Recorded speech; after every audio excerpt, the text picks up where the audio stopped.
নমস্কার। আজকে আমরা মকর রাশির মহিলা এবং তাদের সাংসারিক জীবন এই বিষয় নিয়ে আলোচনা করব। আপনি যদি একজন মকর রাশির মহিলা হয়ে থাকেন এবং আপনি যদি অলরেডি সংসার জীবনে প্রবেশ করে থাকেন, মানে আপনার বিবাহ হয়ে গেছে, আপনি সংসার জীবনে পদার্পণ করে ফেলেছেন, তাহলে আজকের অনুষ্ঠানটি কিন্তু অবশ্যই আপনি দেখে মিলিয়ে নেওয়ার চেষ্টা করুন আপনার সংসারের ছোটোখাটো ঘটনা, আপনার সাংসারিক জীবন কেমন ধরনের হতে পারে। আর আপনি যদি একজন মকর রাশির মহিলা হয়ে থাকেন এবং আপনি এখন অবধি বিবাহ করেননি, তাহলে পরে এই অনুষ্ঠানটিকে দেখে একটা আইডিয়া করুন যে আপনার বিবাহের পরে আপনার সংসার জীবন কেমন হতে চলেছে। অবশ্যই আজকের অনুষ্ঠানটি খুব ইন্টারেস্টিং অনুষ্ঠানে আমরা চলে আসবো। অনুষ্ঠানে আসার পূর্বে প্রত্যেকবার যে কথাটি বলে থাকি, আপনারা অবশ্যই আমার চ্যানেলটিকে সাবস্ক্রাইব করে বেল আইকনটা ক্লিক করে দেবেন, এটাই আপনাদের কাছে আমার রিকোয়েস্ট। আর একটা ছোট কথা বলবো, ছোট একটা ঘোষণা বলবো। দেখুন, আপনি যদি মকর রাশির মহিলা হয়ে থাকেন এবং আপনি যদি কর্ম খুঁজছেন, মানে আসলে সোজা কথা বলতে গেলে পারে আমার চেম্বারে একজন মকর রাশির মহিলাকে প্রয়োজন, অর্থাৎ কর্মের জন্য লেখালেখির কাজ রয়েছে।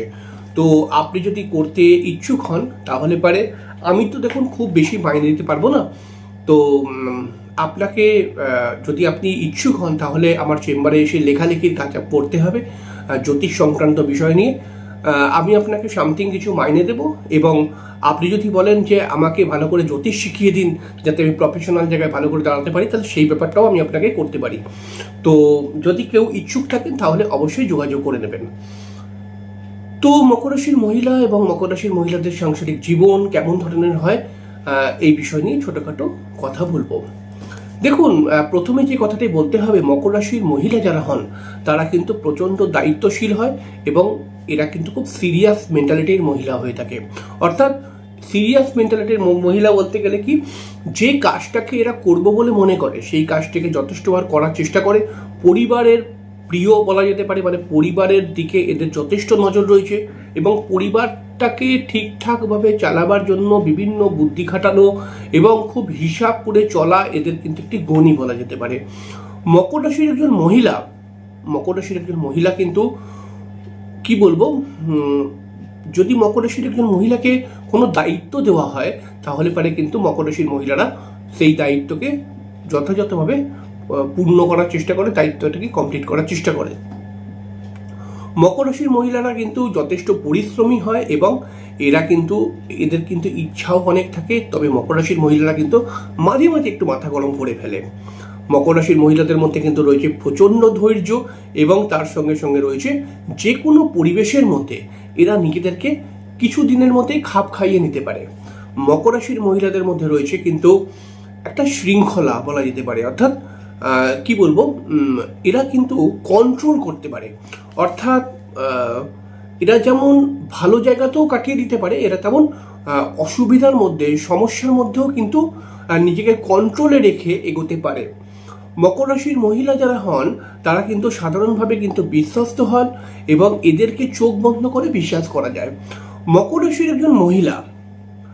রাশির মহিলার মধ্যে তো এই গুণগুলো থাকেই, তবে মকর রাশির মহিলাদের বিবাহের পরে বেশ কিছু সমস্যা আসতে দেখা গেছে।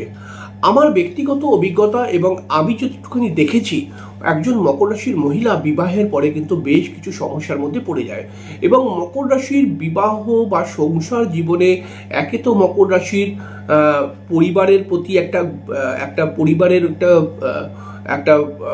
পরিবারের প্রতি যে দায়িত্ব সেই দায়িত্বের মধ্যে থেকে পরিবারের ছোট ছোট প্রবলেমগুলোকে এই মকর রাশির, ছোট বলবো না, মকর রাশির ক্ষেত্রে কিন্তু মকর রাশির মহিলাদের ক্ষেত্রে বেশ ভালো ভালো প্রবলেমও অনেক সময় চলে আসে। তো এরা কি বলবো, এরা আলটিমেটলি খুব দুঃখী হয়ে পড়ে। এদের মধ্যে যে আত্মবিশ্বাস রয়েছে, এদের মধ্যে যে কনফিডেন্স লেভেল রয়েছে, এদের মধ্যে যে একটা ভালো মানসিক ব্যাপার রয়েছে, কিন্তু পরিবারের বিভিন্ন চাপে এরা কিন্তু আস্তে আস্তে করে সমস্যার মধ্যে পড়ে যায়। আসলে মকর রাশির বিবাহের পরে দেখতে পাওয়া গেছে, মানে আমি দেখতে পেয়েছি সব ক্ষেত্রে না হলেও বেশ কিছু ক্ষেত্রে মকর রাশির শ্বশুর বাড়ির দিক থেকে কিন্তু বেশ কিছু প্রবলেম আসে। মকর রাশির মহিলার শ্বশুর বাড়ির লোকজনরা বিভিন্নভাবে ডমিনেট করে। মকর রাশির শ্বশুর বাড়ির লোকেরা বিভিন্নভাবে কিন্তু মিথ্যে অপবাদ দেওয়ার চেষ্টা করে। মকর রাশির শ্বশুর বাড়ির লোকজনরা অনেক সময় বলে যে তুমি আমার ছেলের মাথায় ফুমন্তর দিয়ে আমার ছেলেকে তো তুমি নিজের কায়দায় বশ করে নিয়েছো, মানে এরকম উল্টোপাল্টা ব্লেম। তো এই সমস্ত কথাবার্তা মকর রাশি একদম সহ্য করতে পারে না। দেখুন, মকর রাশি কিন্তু প্রচণ্ড প্রতিবাদী রাশি, মকর রাশি খুব বাস্তববাদী রাশি। মকর রাশি একটা কথা বলে যে দেখো, আমি যদি ভুল করে থাকি তুমি আমাকে 100 বার বলবে, কিন্তু আমি যদি ভুল না করে থাকি এবং তাহলে যদি তুমি বলো আমাকে, ব্লেম দাও, মিথ্যে অপবাদ দাও, তাহলে পারে কিন্তু আমার মাথাটা গরম হয়ে যাবে, আমি কিন্তু দু একটা কথা বলে দেব।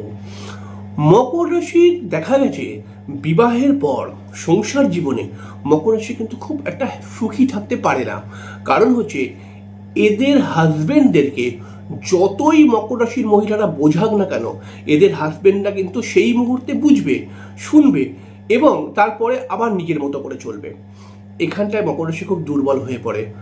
মকর রাশির হাজবেন্ডদের কাছে আমি দেখেছি যে মানে যতটা আমি লক্ষ্য করেছি যে এদের হাজবেন্ডরা কিন্তু অনেক ভালো ভালো কথা বলতে পারে, ঠিক আছে, কিন্তু কাজ করার বেলায় কিন্তু খুব একটা বেশি এগোতে পারে না। এরকম আমি দেখেছি অনেক মকর রাশির ক্ষেত্রে। মকর রাশির একজন মহিলা যখন বিবাহ করে নেয়, কিছু কিছু ক্ষেত্রে কিন্তু এর শ্বশুরবাড়ির লোকজনরা একে বিভিন্নভাবে ক্ষতি করার চেষ্টা করে, অনেক সময় তন্ত্রমন্ত্র করে ক্ষতি করার চেষ্টা করে। শ্বশুরবাড়ির লোকজনদের সঙ্গে কিন্তু বেশিরভাগ সময় বন্ডিং প্রবলেম থাকতে থাকে।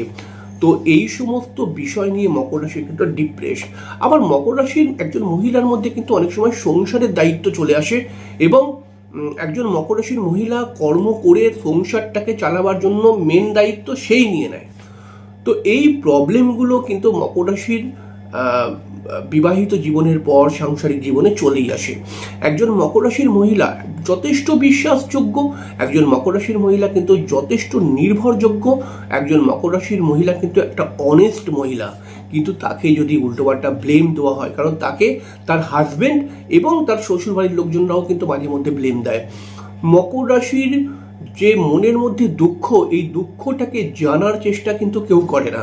সবাই মনে করে যে মকর রাশির মহিলাটাকে যে ও আছে যখন ওই সব বুঝে নেবে, তো মানে সমস্ত দায়িত্ব এর ওপরে দিয়ে দেওয়া হয়। আবার দায়িত্ব পালন করতে যদি কোনোভাবে না পারে, তাহলে এই মকর রাশির মহিলাকেই কিন্তু ব্লেম দেওয়া হয়। এদের সাংসারিক জীবনে এই ব্যাপারটা কিন্তু বারবার দেখতে পাওয়া যাবে।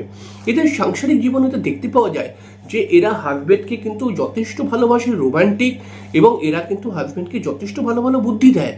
কিন্তু এদের হাজবেন্ডরা কিন্তু হয়তো সেই মুহূর্তে শুনলো, পরবর্তী সময় ভুলে গেল। আবার অনেক সময় দেখা যায় এই মকর রাশির মহিলারা এদের হাজবেন্ডকে অনেক ভালো ভালো বুদ্ধি দেয়, কিন্তু এদের হাজবেন্ডরা এই মকর রাশির মহিলাটাকে পাত্তাই দিতে চায় না, ঠিক আছে। এই সমস্ত বিষয় নিয়ে মকর রাশির একজন মহিলা কিন্তু সত্যি ডিপ্রেস। আর এছাড়া দেখুন, মকর রাশির একজন মহিলার মাথায় অনেক টেনশন থাকে। এক তো তার শ্বশুর বাড়ি, এবং একজন মকর রাশির মহিলা কিন্তু তার বাপের বাড়িরও বেশ কিছু প্রবলেমকে নিয়ে সে কিন্তু টেনশনের মধ্যে থাকে। তো এত টেনশন নিতে পারে না, এবং এই জন্য আমরা দেখেছি যে একজন মকর রাশির মহিলার বিবাহিত জীবনের পর বেশিরভাগ সময় 100 জনের মধ্যে 60 থেকে 70 ভাগ মহিলার ক্ষেত্রেই সেপারেশন, ডিভোর্সের মতো প্রবলেম চলেই আসে। একজন মকর রাশির মহিলা যদি প্রেম করে বিবাহ করে, তাহলে দেখা গেছে হাজব্যান্ড ওয়াইফের মধ্যে কিন্তু বারবার ঝগড়া, প্রবলেম, বন্ডিং প্রবলেম, কথা কাটাকাটি এগুলো চলতেই থাকে। কোনো কোনো সময় গালিগালাজও এসে যায়। কিন্তু একজন মকর রাশির মহিলা যদি দেখাশোনা করে বিবাহ করে, তাহলে পারে কিন্তু কিছুটা রেকটিফিকেশন করা যায়। কারণ দেখুন, মকর রাশির একজন মহিলা কিন্তু যথেষ্ট স্পিরিচুয়াল মেন্টালিটির এবং জ্যোতিষকে খুবই মানে।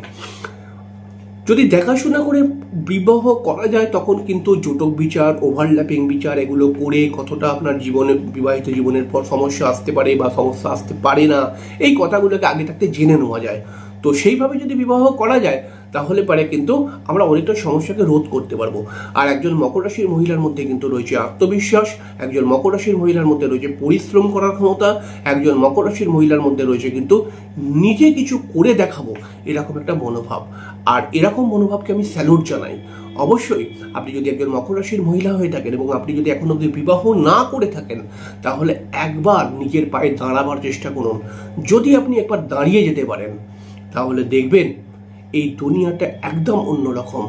একদম খুব কাছের লোকগুলো অচেনা হয়ে যাবে। কারণ আপনি যদি দাঁড়িয়ে যান, আপনি যদি পয়সা উপার্জন করতে শিখে যান, আপনি যদি দাঁড়িয়ে যান, তাহলে আপনি অনেক সমস্যাকে কন্ট্রোল করে নিতে পারবেন। আপনি যদি মকর রাশির মহিলা হন, আমার কথাগুলো কেমন লাগলো অবশ্যই কমেন্ট করে জানাবেন। পরের দিনকে আমরা আরেকটি অনুষ্ঠান নিয়ে চলে আসবো। ততক্ষণের জন্য নমস্কার। অনেক অনেক অনেক ভালো থাকবেন। শুভরাত্রি।